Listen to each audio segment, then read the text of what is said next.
Do you have certainty that all the highly enriched uranium was inside the Fordo Mountain, or some of it, because there were satellite photos that showed more than a dozen trucks there 2 days in advance?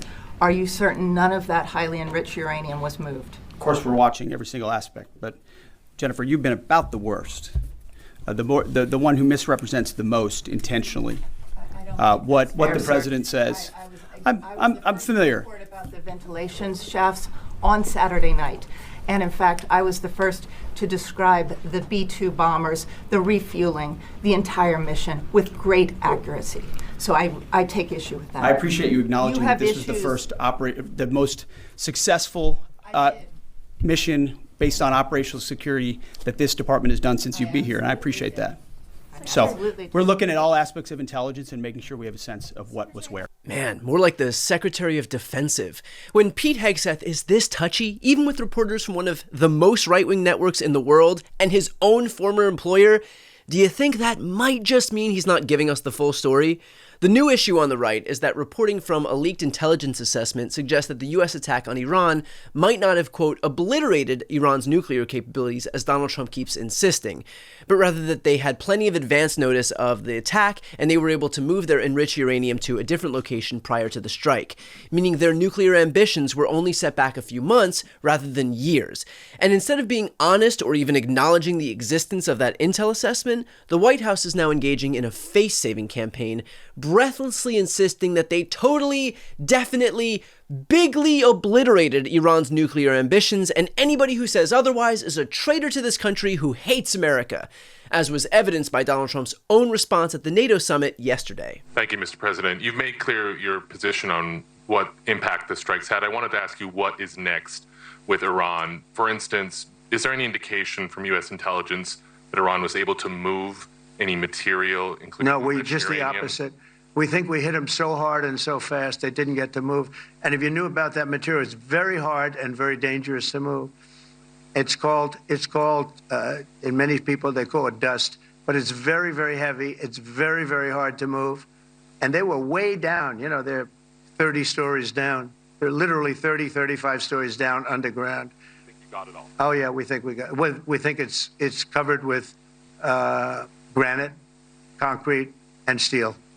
And if you're wondering why Donald Trump is so defensive, why he is so insistent on shoehorning this narrative into existence, it's because the whole reason that Iran knew to move their enriched to 60% uranium is because a certain American president, to put this diplomatically, did not know how to shut the fuck up about the impending strike.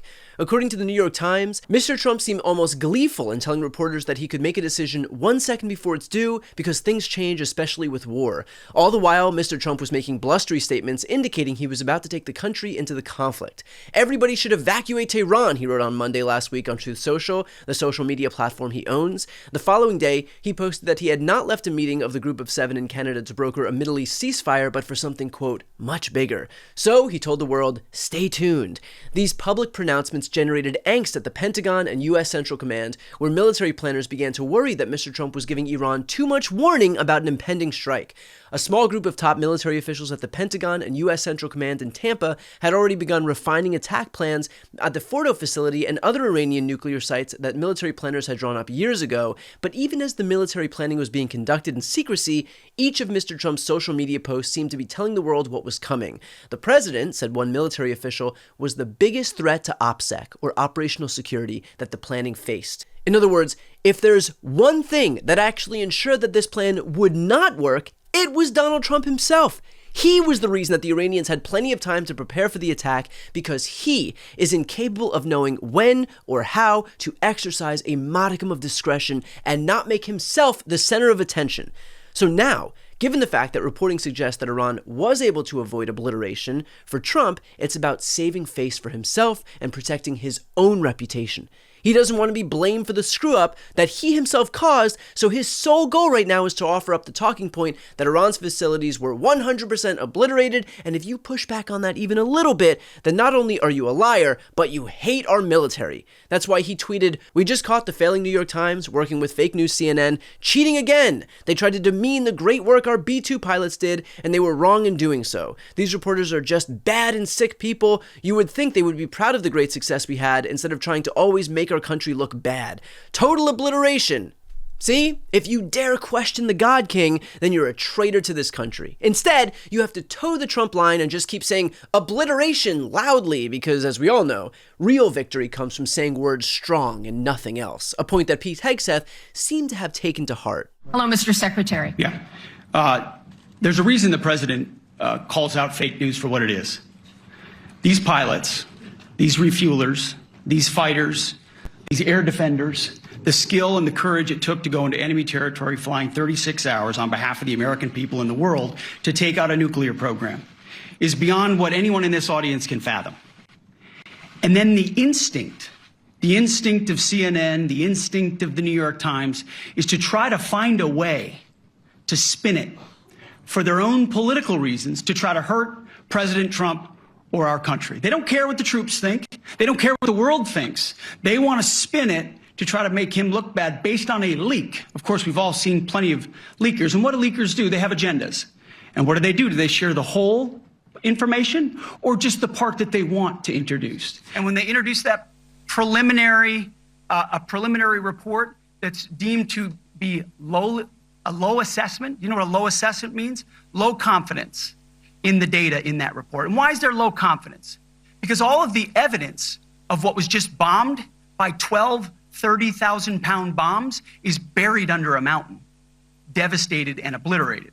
So if you want to make an assessment of what happened at Fordo, you better get a big shovel and go really deep because Iran's nuclear program is obliterated. And somebody somewhere is trying to leak something to say, oh, with low confidence, we think maybe it's moderate. Those that dropped the bombs precisely in the right place know exactly what happened when that exploded. And you know who else knows? Iran.